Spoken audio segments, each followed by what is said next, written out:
Welcome to the Every New Yorker Counts New York State 2020 Census Conference.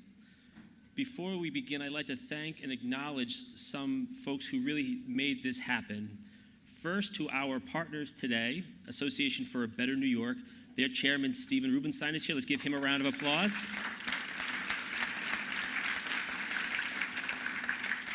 To your great CUNY Chancellor and the second best looking guy in higher education, Felix Matos Rodriguez.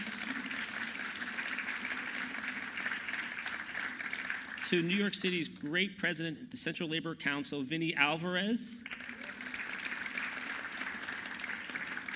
And members of the New York State Complete Count Commission and all the community partners here today, thank you for all of your support and all of your hard work to make sure every New Yorker gets counted this year. Before we get started, there's a special guest who wanted to be here today, and he needs no introduction. Our great governor, the 56th governor of the state of New York, Andrew Cuomo.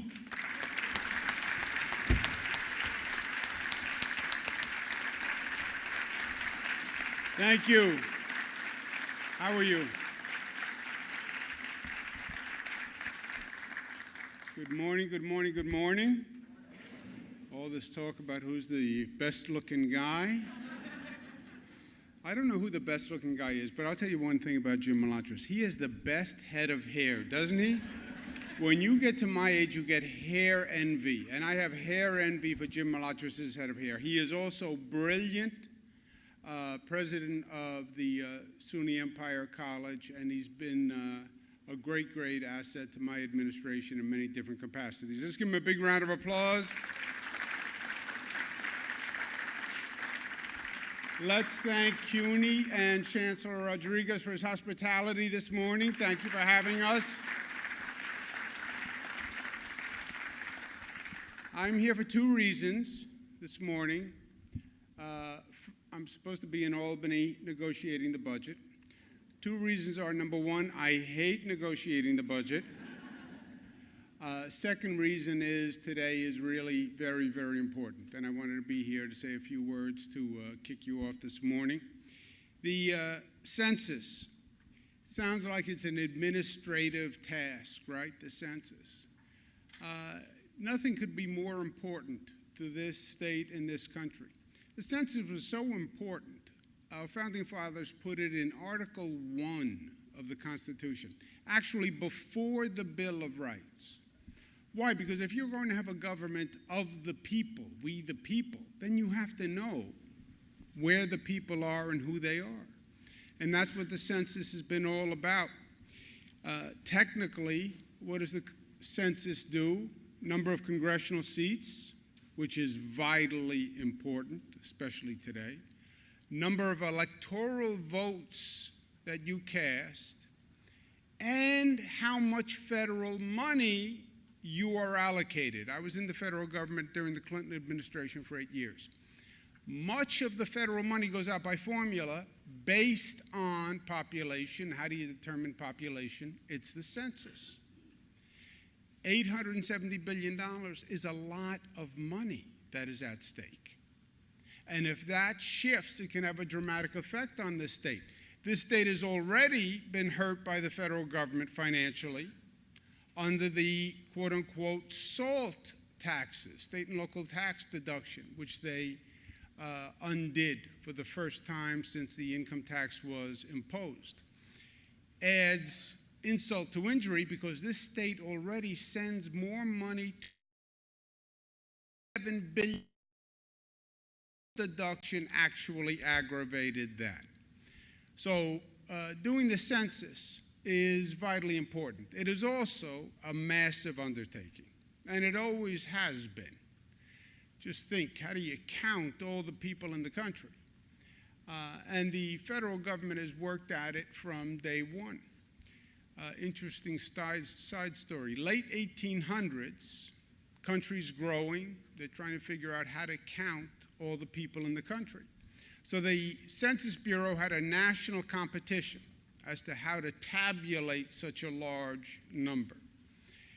person who won the national competition on how to tabulate was a 28-year-old German immigrant from Buffalo, New York, who came up with the idea to use punch cards.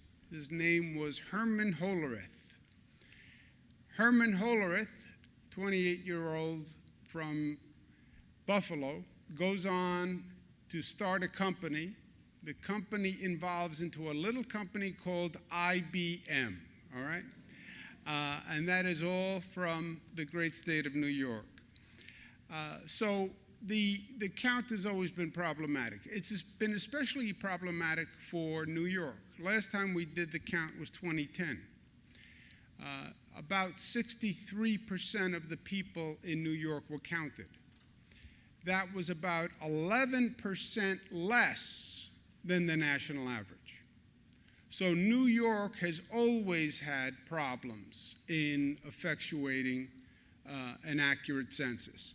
And I think this year it's going to be especially hard. First, this year we go to an online census. That is going to be difficult for a whole array of the population. You have a large percentage of the population that is not comfortable on computers, they're not comfortable on electronics. It's then in a larger environment where the federal government. A lot of people heard about the controversy with the question about citizenship that was on the census and that went on for a long time. Luckily, the Supreme Court actually ruled against citizenship question. For this Supreme Court to do that, you can imagine how horrific and repugnant it was to the legal process. So this is at a very difficult time. You have a hyper-energized ICE that is operating, which is frightening new Americans in this country. And now we're going to say we need to input your data online and submit it to the federal government. So don't underestimate the degree of difficulty, compounding that New York has historically found it difficult. We have started an unprecedented effort to make this count right. The state has pledged $70 million to do this in funding.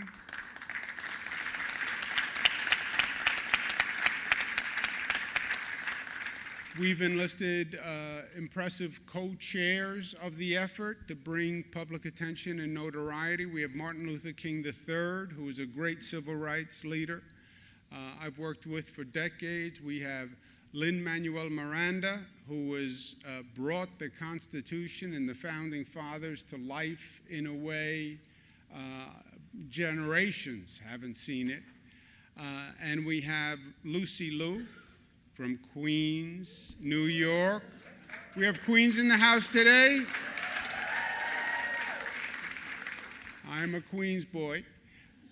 But the way we're going to do this is the old-fashioned way. This is going to be on the ground. This is going to be door to door. This is going to be contact to contact. This is going to be real people standing in front of a person, communicating with them in their language, answering the questions, reducing the fear, reducing the anxiety, understanding that there is going to be an anxiety, and we get it, but it's ill-founded in this regard. It's not ill-founded in general, but it is ill-founded when it comes to filling out the census. This is not a political activity, and this is not a political convening, but let me say this.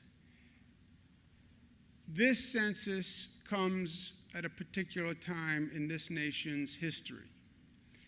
And it is a difficult time. It is an ugly time. It is a divisive time. You have the social fabric of this country being tested and stretched in a way I have never seen it before. You have anger. You have a lack of tolerance.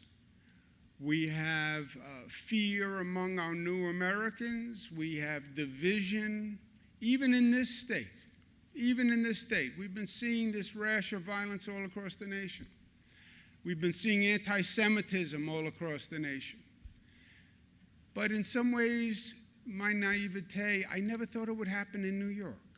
I just did not believe it would happen in New York. We are the capital of diversity. We have lived with diversity. We celebrate diversity. We have parades to diversity. And I never thought that in this great state, you could see this kind of fear and this kind of anger and this kind of division. But I know this, New York's voice is so vital at this time in this country's history, speaking to the issues that we are speaking to. Because New York is different. We do have the Statue of Liberty in our harbor. We were predicated on a different premise. We still believe in what the Founding Fathers said, that we are the open doorway, and that we welcome all, and that you don't judge by the color of skin, but by the content of character. That is still New York. And the census counts and calibrates the voice of New York. And our voice cannot be diminished. Our voice has to be heard loud and clear, because what we believe and what we stand for in terms of what makes this nation great and what made this nation great is a voice the other states need to hear. Because nobody says it as proudly, as loudly, as clearly as this great state of New York. So make it count. Thank you, and God bless you.